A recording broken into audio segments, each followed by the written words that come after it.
Hello everyone, Pastor Lon here, Homesteading Pastor. Hope everybody's doing well today.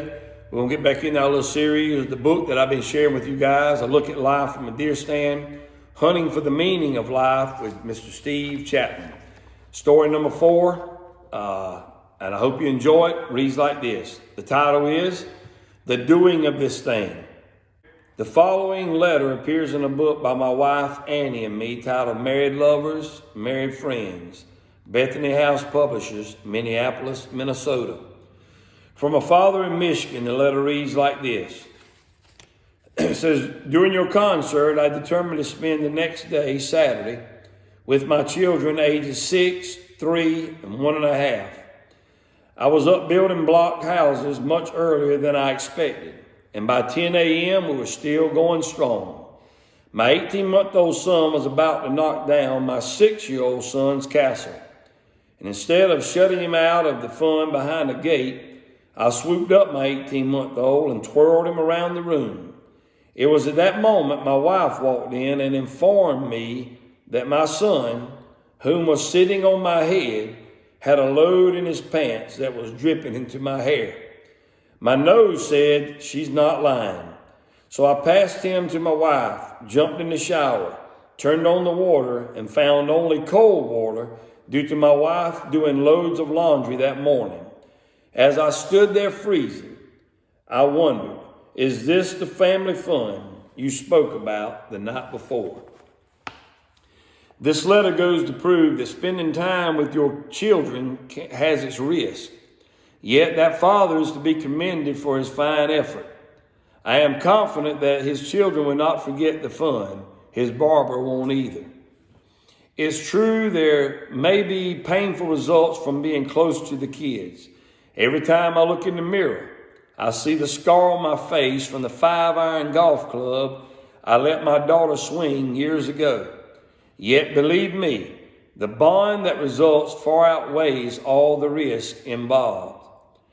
There are as many ways to spend valuable time with children as there are children to spend time with. The possibilities are endless. From bicycle rides to building a dollhouse together, from going to a concert to stopping by the yogurt shop, or simply taking them with you to the hardware store. But for some of us, taking a kid to the woods is a great way to build a parent-child relationship. I have been doing just that with my son Nathan. He had accompanied me during the late fall and early winter gun seasons. But I remembered the day I discovered an item that could broaden the time frame that we could hunt together. I stopped by a local pawn shop to see if they might have a good used climbing tree stand that some frustrated hunter might have traded in for an item less treacherous. As I looked around, I spotted a nice compound bow that looked quite new. It was a late model bow, and it seemed to be the perfect thing that I could use to entice my son into joining me in archery season. The bargain price made it irresistible, so I bought it and took it home. I equipped it with a used set of sight pins, a new peep sight, silencers, and a hand-me-down release. Nathan's interest in the art of archery quickly grew. He spent a lot of time practicing and soon became rather proficient. His groupings at the target were impressive. As bow season drew near, I detected a reservation in Nathan to hunt so early in the year. After some probing, I discovered why he preferred entering the woods on colder days. His hesitancy about going on a late September bow hunt was largely due to his serious hatred of spiders. I tell you this with his permission. Here in Tennessee, any hunter who hunts early in the season must brave horrible encounters with webs large enough to catch bull elk. I share my son's disdain for these creatures. There have been times when I would be scouting in late summer for a place to put a stand, got onto a good deer trail, put my eyes to the ground, and unknowingly walk into one of these traps. If someone were standing by with a video camera, they would get remarkable footage that would ensure them an appearance on America's Funniest Videos. The very second I feel a web wrap me up, I start my spider dance, sort of a jig. I whip off my hat, flap my arms together vigorously, and mutter unintelligible words. I'm sure I look like someone involved in some sort of tribal dance. So I did understand Nathan's resistance to venturing into the woods during archery season.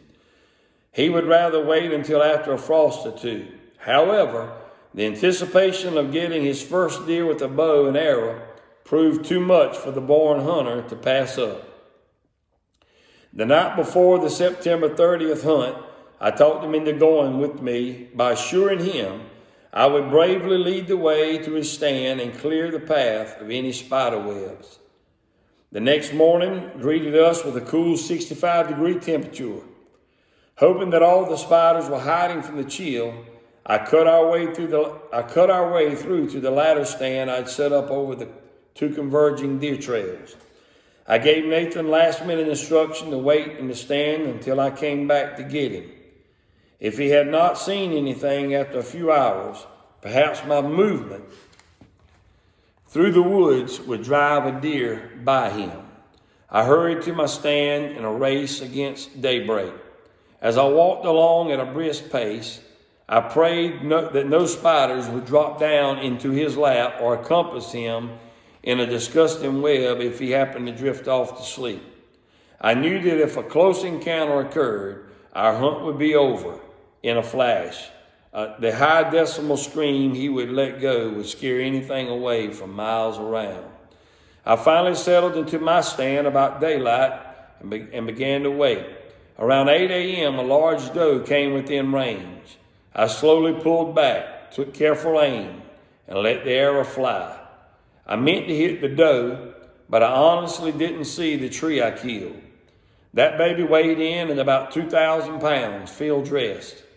I was devastated and embarrassed. Even though no one was around to witness the errant shot, I thought my hunt was over. But about 8:30, 2 more deer came by. I took aim and pushed the release button, sending the arrow on its way. I missed the deer, but killed the earth. Yes, sir, I hit it dead center. It weighed in at about 6,000 billion tons. I thought about having it mounted, but I couldn't drag it home. I couldn't believe it. 2 shots in 30 minutes, and all I had to show for it was a dead tree and a fatally wounded plant. I felt even worse when I realized I had used a 20-yard pin for a 15-yard shot. Plus, shaking like Barney Fife didn't help much either.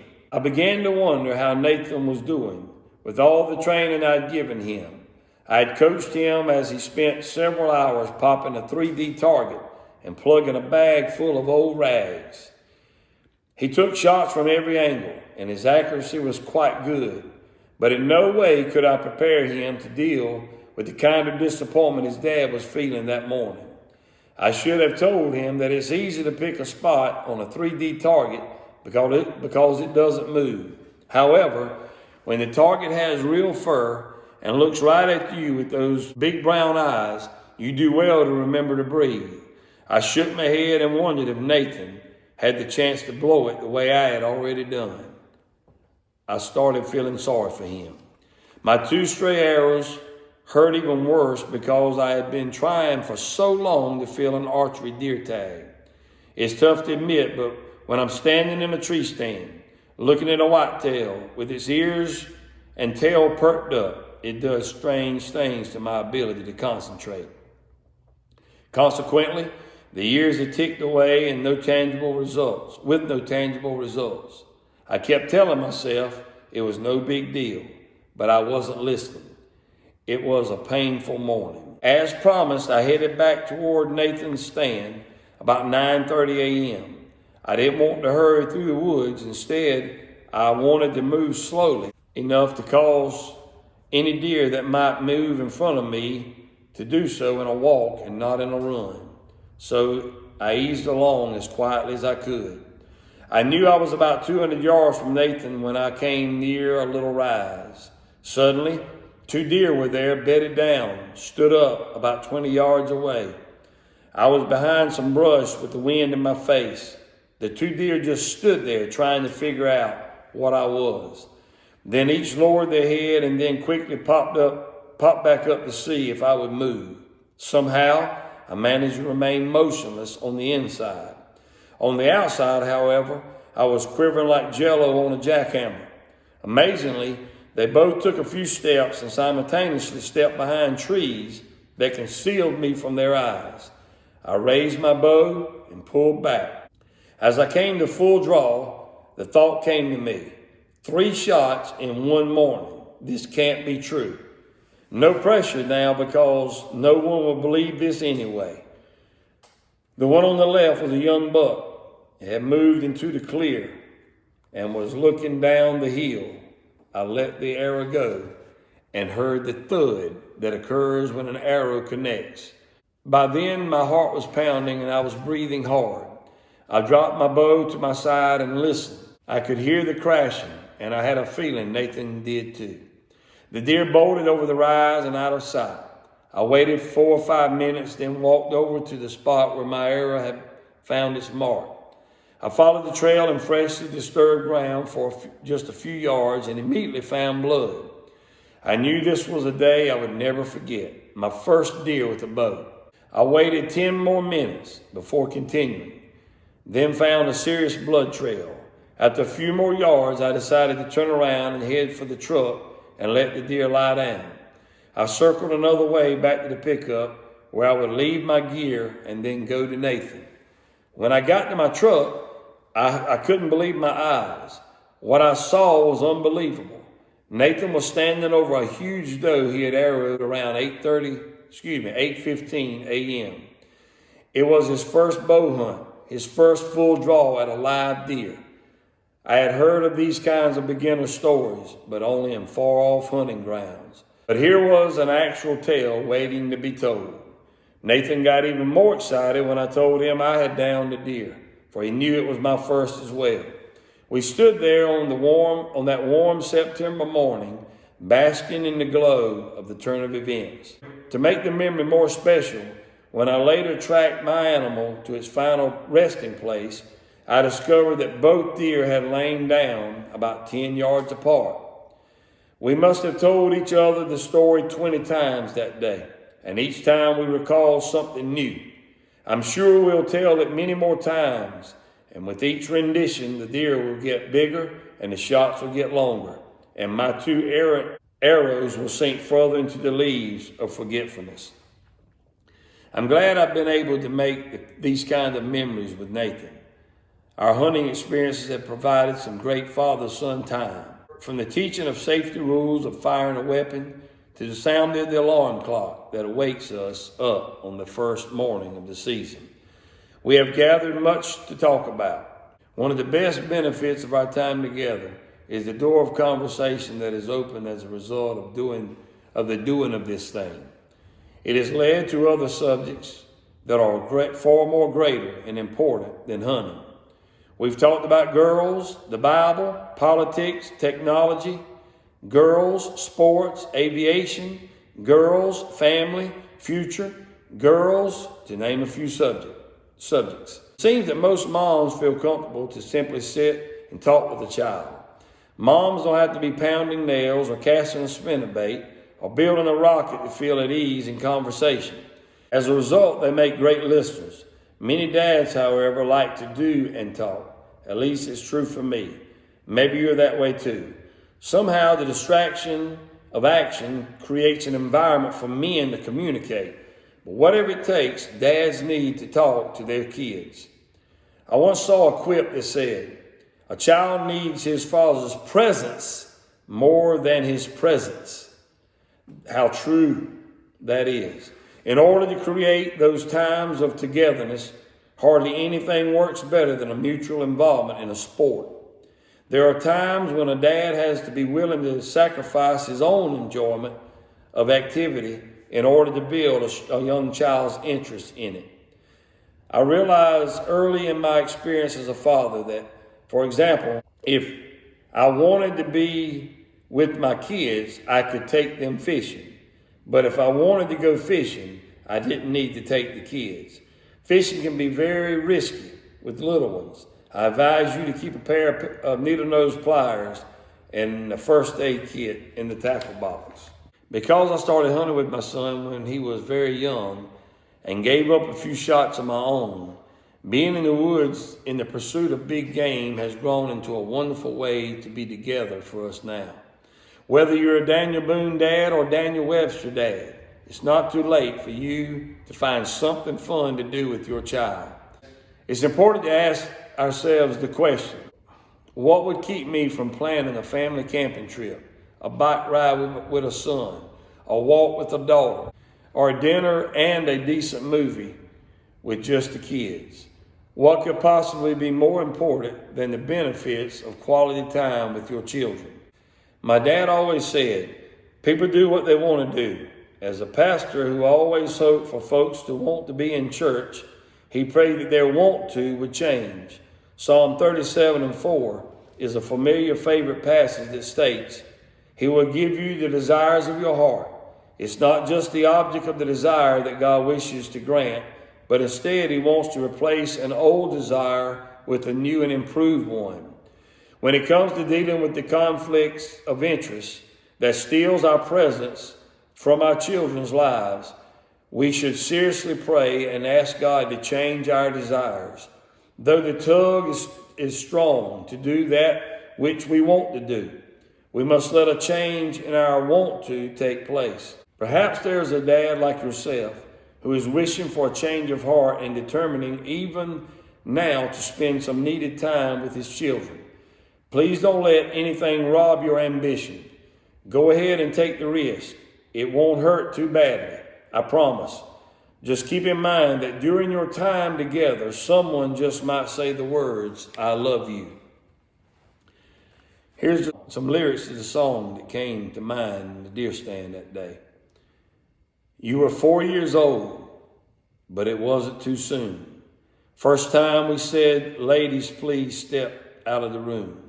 Your mama, your sister seemed to understand. You and me had to talk, man to man. When they closed the door, we opened our hearts, had a serious talk about matchbox cars. It was a day I'll never forget. We had a moment and it's not over yet.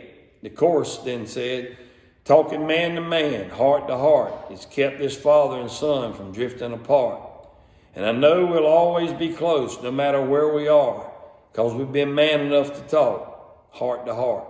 Sometimes we're kings, taking issues of the world. Sometimes we're just two fellas talking about girls. And those November nights, we make our plans. Two great white hunters talking man to man.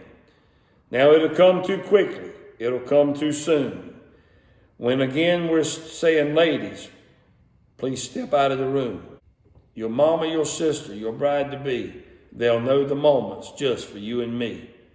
And then the chorus again, talking man to man, heart to heart, has kept this father and son from drifting apart. And I know we'll always be close, no matter where we are, because we've been man enough to talk, heart to heart. And someday when the years go by, and I come to see you, and what I find is a little boy who looks just like you and me and calls you daddy, will you promise me that you'll talk man to man, heart to heart? It'll keep a father and son from drifting apart. And I know you'll always be close no matter where you are, because you'll be man enough to talk, heart to heart. Wow. What another amazing story, this little book of the doing of this thing called life. Very encouraging words, and I want you to leave some comments below what you thought about this next story number 4, doing of this thing, and how you can relate to it, and what you've learned from it, what you've drawn from it. But as he said, our children need our presence, as in being with them, more than the presence that we give them. So always keep that in mind. Our children need more than our time. They need our presence. They need our involvement in their life. I've often said they need more than our money. They need us to spend quality time with them to make an impact in their life.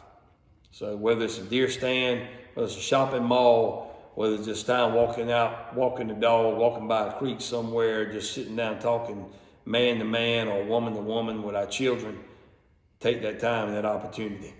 they need it now, and they'll really appreciate it later. Again, I hope this book's been a blessing to you.